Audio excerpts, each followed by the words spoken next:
नमस्कार मित्रांनो, स्वागत आहे तुमचं आजच्या व्हिडिओमध्ये। आजचा व्हिडिओ प्रत्येक त्या व्यक्तीसाठी खूप महत्त्वाचा आहे, तो शिक्षक भरतीची वाट बघत आहे किंवा जो कोणत्याही शाळेशी, शिक्षण संस्थेशी संबंधित आहे। कारण आज आपण बोलणार आहोत एक अशा महत्त्वाच्या सरकारी सूचनेबद्दल जी थेट तुमच्या शिक्षक भरतीच्या भवितव्याशी जोडलेली आहे।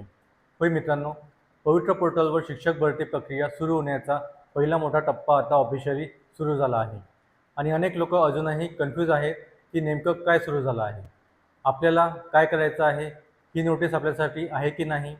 जर तुमच्या मनात हे सगळे प्रश्न चालू असतील तर हा व्हिडिओ तुमच्यासाठीच आहे। कारण या व्हिडिओमध्ये मी तुम्हाला ही पूर्ण नोटीस अगदी सोप्या भाषेत समजावून सांगणार आहे, कोणासाठी आहे, काय प्रोसेस आहे आणि पुढे नेमकं काय होणार आहे। आणि सर्वात महत्त्वाचं म्हणजे तुम्ही कॅन्डिडेट असाल तर तुम्हाला काय करायचं आहे आणि मॅनेजमेंटमध्ये असाल तर काय करायचं आहे, हे सगळं मी स्टेप बाय स्टेप क्लिअर करणार आहे। म्हणून हा व्हिडिओ स्किप न करता शेवटपर्यंत नक्की बघा, कारण एक छोटीशी माहिती मिस झाली तर पूर्ण प्रोसेस चुकवू शकता। चला तर मग सुरू करूया आजच्या महत्त्वाच्या व्हिडिओला। पण त्या अगोदर जर तुम्ही चॅनलवर नवीन असाल तर चॅनलला लगेच सबस्क्राईब करा। तर मित्रांनो, सर्वात आधी आपण समजून घेऊया की ही नोटीस नेमकी काय आहे। कारण खूप लोकांनी ही नोटीस पाहिली आहे, पण अजूनही बरेच लोकांना स्पष्ट समजले नाही की ही नोटीस नेमकी कोणासाठी आहे आणि यात नेमकं काय सांगितलं आहे। म्हणून लक्ष देऊन ऐका। ही जी नोटीस आहे ना मित्रांनो, ती शिक्षक भरती प्रक्रियेतील एक खूप महत्त्वाची आणि सुरुवातीची स्टेप आहे।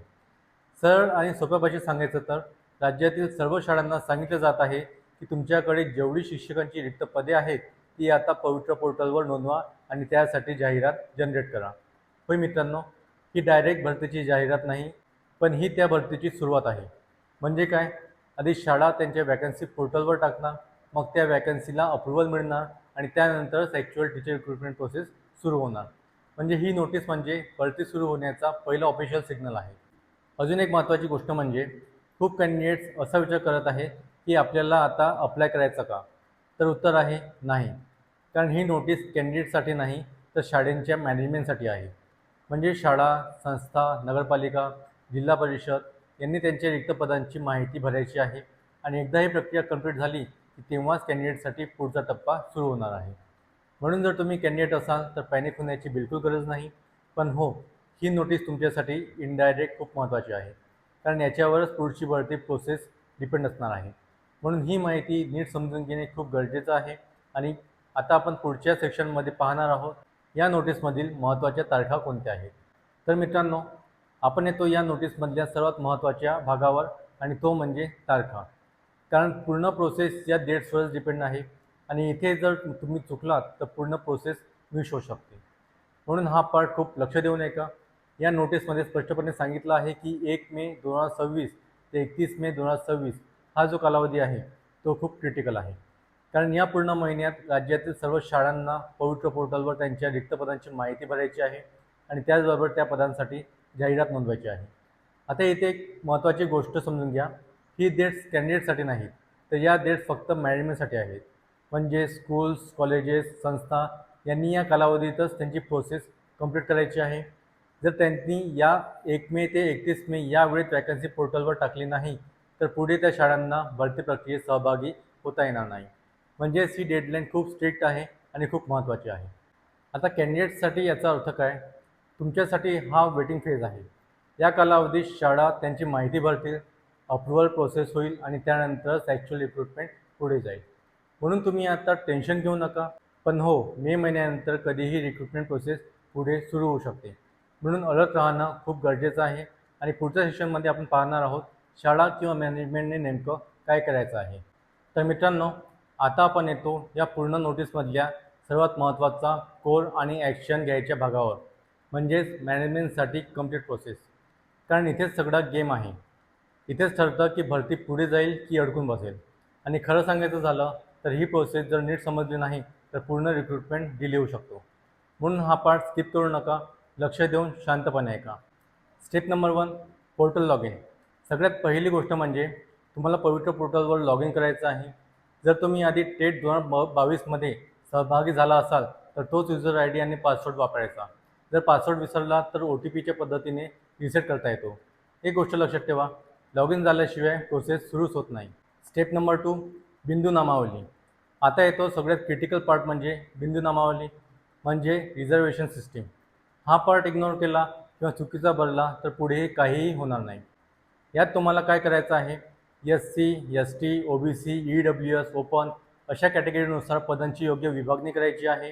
ही लिस्ट अपडेट करायची आणि ती ऑफिशियली व्हेरीफाय करून घ्यायची. संबंधित अधिकारी, एज्युकेशन ऑफिसर किंवा डेप्युटी डायरेक्टर यांच्याकडून अप्रूव्हल घेणं कंपल्सरी आहे.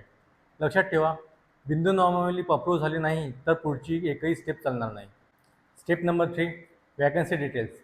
आता पुढचा स्टेप तुमच्याकडे असलेल्या रिक्त पदांची पूर्ण माहिती भरायची आहे. हा पार्ट सिंपल वाटतो, पण इथेच सर्वात जास्त चुका होतात. तुम्हाला काही गोष्टी क्लिअर करून भरायच्या आहेत. किती शिक्षक हवे आहेत, कोणत्या वर्गासाठी म्हणजेच प्रायमरी, अप्पर प्रायमरी, सेकंडरी किंवा हायर सेकंडरी, कोणता सब्जेक्ट आहे, कोणता मीडियम आहे. आणि लक्षात ठेवा, ही माहिती 100% ॲक्युरेट असली पाहिजे, कारण पुढे यावरच सिलेक्शन होणार आहे. Step number 4, approval process. आता इथे प्रोसेस अजून स्ट्रिक्ट होते. फक्त माहिती भरून काही उपयोग नाही. तुम्हाला 2 मोठे अप्रूव्हल्स घ्यावे लागतात. नंबर 1, बिंदू नामावली अप्रूव्हल आणि सेकंड म्हणजे सब्जेक्ट अँड वॅकन्सी अप्रूव्हल. हे दोन्ही अप्रूव्हल संबंधित सक्षम अधिकाऱ्यांकडून घ्यायचे आहेत. आणि एक गोष्ट लक्षात ठेवा, अप्रूव्हल नाही तर प्रोसेस नाही. म्हणजे अप्रूव्हल मिळाल्याशिवाय तुम्ही पुढच्या स्टेपला जाऊ शकत नाही. Step number 5, advertisement generate. आता येतो तो मोमेंट जिथून ॲक्च्युअल रिक्रुटमेंट सुरू होणार आहे. एकदा सगळे अप्रूव्हल्स कंप्लीट झाले तेव्हा तुम्ही पोर्टलवरून ॲडव्हर्टाइजमेंट जनरेट करू शकता. हीच ती ऑफिशियल जाहिरात आहे जी कॅन्डिडेट पाहणार आहेत आणि याच्यावरूनच पुढची भरती प्रोसेस सुरू होणार आहे. Step number 6, newspaper publication. इथे अजून एक महत्त्वाची गोष्ट आहे. पोर्टलवर ॲड जनरेट केली म्हणजे काम संपलं असं नाही. तिची ॲडव्हर्टाइजमेंट न्यूजपेपरमध्ये पब्लिश करणे कंपल्सरी आहे. गव्हर्नमेंट रूलनुसार ही स्टेप पूर्ण केल्याशिवाय प्रोसेस कंप्लीट मानली जाणार नाही. मित्रांनो, ही प्रोसेस कागदावर सिंपल दिसते, पण प्रॅक्टिकलमध्ये एक छोटी चूक, एक चुकीचा डेटा एंट्री किंवा अप्रूव्हलमध्ये डिले तर संपूर्ण रिक्रुटमेंट प्रोसेस अडकू शकते. म्हणून मॅनेजमेंटसाठी हा पार्ट खूप सिरियस आणि परफेक्टली एक्झिक्यूट करण्यासारखा आहे. आता पुढच्या सेक्शनमध्ये आपण पाहणार आहोत सब्जेक्ट सिलेक्शन रूल्स आणि महत्त्वाचे गाईडलाईन्स. तर मित्रांनो, आता आपण येतो या नोटीसमधल्या एकदम क्रिटिकल आणि टेक्निकल भागावर, म्हणजेच सब्जेक्ट सिलेक्शन रूल्स. हा पार्ट छोटा वाटतो, पण खरं सांगायचं तर इथेच सर्वात जास्त चुका होतात आणि नंतर प्रॉब्लेम निर्माण होतात. म्हणून हा सेक्शन खूप लक्ष देऊन ऐका, कारण एक चुकीचा सब्जेक्ट निवडला तर पूर्ण रिक्रुटमेंट प्रोसेसवर त्याचा डायरेक्ट परिणाम होऊ शकतो. सर्वात आधी एक बेसिक रूल समजून घ्या. तुम्ही कोणताही सब्जेक्ट रँडमली निवडू शकत नाही. तुम्हाला सब्जेक्ट निवडताना government rules plus school approval plus actual recruitment या तिन्ही गोष्टी फॉलो कराव्या लागतात. सर्वात पहिला पार्ट येतो 6वी ते 8वी म्हणजेच अप्पर प्रायमरी सेक्शन. या ग्रुपमध्ये सब्जेक्ट निवडताना खूप क्लॅरिटी ठेवावी लागते. अवेलेबल ऑप्शन्स काय आहेत, लँग्वेज, मॅथ्स किंवा सायन्स, सोशल सायन्स. आता एक इम्पॉर्टंट क्लिअरिटी करूया. जर तुम्हाला फक्त गणित शिकवणारा शिक्षक हवा असेल तर गणित हा सब्जेक्ट निवडा. जर फक्त विज्ञान शिकवायचं असेल तर विज्ञान निवडा. पण जर एकच शिक्षकाने दोन्ही विषय शिकवायचे असतील तर गणित आणि विज्ञान हा ऑप्शन निवडणं कंपल्सरी आहे. सोशल सायन्समध्ये हिस्ट्री प्लस जॉग्राफी दोन्ही येतात. आता येऊया 9वी ते 10वी म्हणजेच सेकंडरी सेक्शनकडे.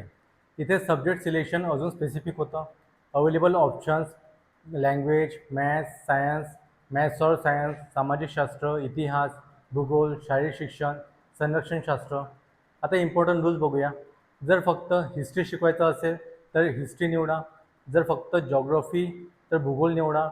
पण जर एका शिक्षकाने हिस्ट्री प्लस जॉग्राफी दोन्ही शिकवायचे असतील तर सोशल सायन्स हा निवडा.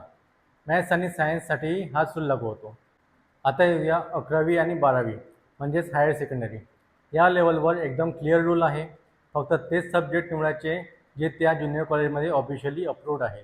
म्हणजे अप्रूव्ड पोस्ट नसेल तर तुम्ही वॅकन्सी टाकू शकत नाही. स्पेशल टीचर हा खूप महत्त्वाचा पॉईंट आहे.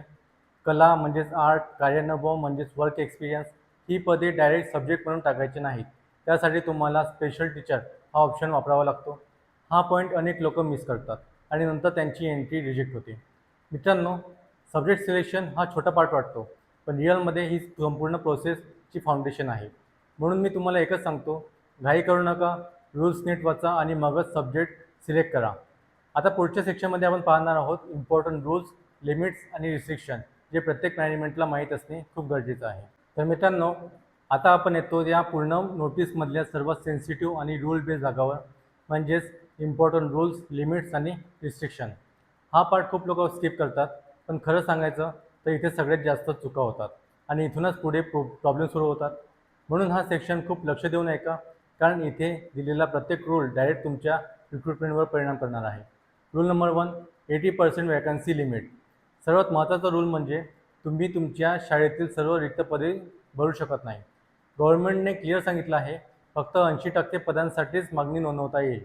म्हणजे काय, जर 10 रिक्त पदे असतील तर तुम्ही फक्त 8 पदांसाठीच वॅकन्सी टाकू शकता. उरलेली 20% पदे होल्ड ठेवावी लागतात. Rule number 2, only approach post. तुम्ही फक्त अप्रूव्ड आणि ऑफिशियल सँक्शन पदांसाठीच वॅकन्सी टाकू शकता. जर एखादं पद अप्रूव्ड नाही तर ते पोर्टलवर टाकता येणार नाही. रूल नंबर 3, कोर्ट केसेस और पेंडिंग इश्यूज. जर एखादं पद कोर्टमध्ये अडकलेलं असेल किंवा त्यावर काही लीगल इश्यूज असेल तर ती पदे तुम्हाला वगळावी लागतील. अशा पदांसाठी वॅकन्सी टाकणं स्ट्रिक्टली अलाउड नाही. रूल नंबर 4, अपडेटेड बिंदू नामावली कंपल्सरी. जुनी रिझर्वेशन लिस्ट चालणार नाही.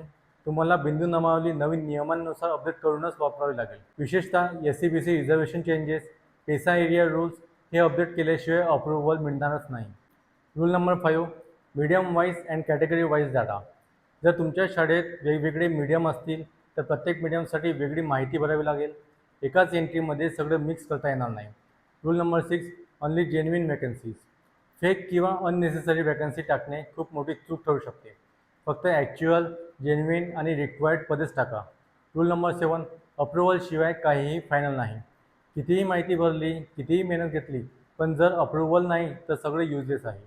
म्हणून प्रत्येक स्टेपनंतर अप्रुव्हल मिळालं आहे की नाही हे चेक करणं खूप इम्पॉर्टंट आहे. मित्रांनो, हे सगळे रूल्स फक्त फॉर्मॅलिटी नाही, हेच ते फिल्टर्स आहेत ज्यामुळे रिक्रुटमेंट प्रोसेस स्मूथ चालणार आहे. एक रूल ब्रेक झाला तर पूर्ण प्रोसेस रिजेक्ट होऊ शकते. म्हणून लक्षात ठेवा, रूल्स फॉलो करा, डेटा ॲक्युरेट ठेवा, अप्रुव्हल टाईमवर घ्या. आणि आता पुढच्या सेक्शनमध्ये आपण पाहणार आहोत कॅन्डिडेटसाठी काय महत्त्वाची माहिती आहे आणि पुढे त्यांना काय करायचं आहे. तर मित्रांनो, आता सगळ्यात महत्त्वाचा प्रश्न म्हणजे कॅन्डिडेट म्हणून तुम्हाला काय करायचं आहे. कारण आतापर्यंत आपण सगळं मॅनेजमेंटबद्दल पाहिलं, पण आता फोकस आहे तुमच्यावर. कॅन्डिडेटसाठी रिॲलिटी चेक. सर्वात आधी एक गोष्ट क्लिअर समजून घ्या, सध्या तुम्हाला काहीही अप्लाय करायचं नाही. होय, तुम्ही बरोबर ऐकलात. नोटीस कॅन्डिडेटसाठी नाही तर ही मॅनेजमेंटसाठी आहे. म्हणून आता फॉर्म भरायचं, अप्लाय करायचं असं काहीही चालू नाही आहे. मग तुम्ही काय करायचं आहे, आता तुम्ही एका फेजमध्ये आहात, वेटिंग आणि इक्वेशन फेज. म्हणजे शाळा त्यांच्या वॅकन्सी टाकतील, अप्रुव्हल प्रोसेस कंप्लीट होईल, ॲडव्हर्टाइजमेंट जनरेट होईल आणि त्यानंतर तुमच्यासाठी ॲक्च्युअल अपॉर्च्युनिटी सुरू होणार आहे. आता तुमच्यासाठी नेक्स्ट स्टेप काय असणार आहे, जेव्हा स्कूल्स ॲडव्हर्टाइजमेंट पब्लिश करतील तेव्हा तुम्हाला त्या जाहिराती चेक करायच्या, पात्रता पाहायची आणि मग अप्लाय करायचं. म्हणजे रिअल ॲक्शन तेव्हा सुरू होणार आहे. म्हणून मित्रांनो, हा टाईम वेस्ट करण्याचा नाही, तर हा टाईम आहे तयारी करण्याचा. तुम्ही काय करू शकता, तुमची डॉक्युमेंट्स रेडी ठेवा, एलिजिबिलिटी क्रायटेरिया चेक करा, सब्जेक्ट्स आणि सिलेबस रिवाईज करा, अपडेट्सवर लक्ष ठेवा. कारण एकदा रिक्रुटमेंट सुरू झाली तर कॉम्पिटिशन खूप हेवी असणार आहे. आता आपण बघूया कोणत्या चुका टाळायला हव्यात. काही कॅन्डिडेट्स पॅनिक होतात आणि चुकीची माहिती पसरवतात. फॉर्म सुरू झालेत, अप्लाय करा लगेच. पण तुम्ही असं काही करू नका. फक्त ऑफिशियल ॲडव्हर्टाइजमेंट येईपर्यंत वेट करा. मित्रांनो, आजची ही नोटीस छोटी वाटत असेल, पण खरं म्हणजे हीच तुमच्या टीचर जॉबची सुरुवात आहे. हा पहिला सिग्नल आहे की आता रिक्रुटमेंट प्रोसेस सुरू होणार आहे. तर मित्रांनो, आज आपण या व्हिडिओमध्ये पवित्र पोर्टल संदर्भातील ही पूर्ण महत्त्वाची नोटीस अगदी सुरुवातीपासून शेवटपर्यंत डिटेलमध्ये समजून घेतली. ही नोटीस नेमकी काय आहे, कोणासाठी आहे, मॅनेजमेंटने काय करायचं आहे, सब्जेक्ट रूल्स काय आहेत आणि कॅन्डिडेट्स म्हणून तुम्हाला काय करायचं आहे, हे सगळं आपण स्टेप बाय स्टेप क्लिअर केलं. आणि मला खात्री आहे हा व्हिडिओ पाहिल्यानंतर तुमच्या मनातलं कन्फ्युजन नक्कीच दूर झालं असेल. पण मित्रांनो, इथे एक गोष्ट लक्षात ठेवा, ही फक्त नोटीस नाही तर हा एक सिग्नल आहे की आता शिक्षक भरतीची प्रोसेस हळूहळू सुरू होत आहे. आज मॅनेजमेंट वॅकन्सी टाकत आहे, उद्या ॲडव्हर्टाइजमेंट येणार आहे आणि त्यानंतर तुमच्यासाठी अपॉर्च्युनिटी दारात उभी असणार आहे. म्हणूनच हा वेळ हलक्यात घेऊ नका. हा वेळ आहे तयारीचा, हा वेळ आहे स्वतःला रेडी करण्याचा आणि हा वेळ आहे इतरांपेक्षा एक पाऊल पुढे जाण्याचा. कारण जे लोक आज तयारी करतील त्यांनाच उद्या सिलेक्शन मिळणार आहे. आणि एक महत्त्वाची गोष्ट म्हणजे चुकीच्या अफवा, फेक अपडेट्स आणि कन्फ्युजनपासून दूर राहा. फक्त ऑफिशियल माहितीवर विश्वास ठेवा. आणि जर तुम्हाला अशाच क्लिअर, सिम्पल आणि ॲक्युरेट माहिती हवी असेल तर हा चॅनल तुमच्यासाठीच आहे. जर तुम्हाला हा व्हिडिओ खरंच युजफुल वाटला असेल तर व्हिडिओला लाईक करा, शेअर करा तुमच्या त्या मित्रांसोबत जे अजूनही या प्रोसेसबद्दल कन्फ्यूज आहेत, आणि चॅनल सबस्क्राईब करून बेल आयकॉन प्रेस करा. कारण पुढे येणाऱ्या प्रत्येक अपडेट, जाहिरात, कधी येणार, फॉर्म कधी सुरू होणार, सिलेक्शन प्रोसेस कसा असेल, हे सगळं मी तुम्हाला सर्वात आधी आणि क्लिअर सांगणार आहे. शेवटी एवढंच सांगतो, मोठी संधी येण्याआधी नेहमी एक छोटा सिग्नल येतो आणि आजची ही नोटीस तो सिग्नल आहे. म्हणून तयार राहा, फोकस ठेवा आणि स्वतःवर विश्वास ठेवा. पुन्हा भेटूया अशाच एका महत्त्वाच्या आणि युजफुल व्हिडिओमध्ये. तोपर्यंत स्टे फोकस, स्टे प्रिपेअर्ड आणि तुमच्या यशासाठी मनापासून शुभेच्छा. धन्यवाद.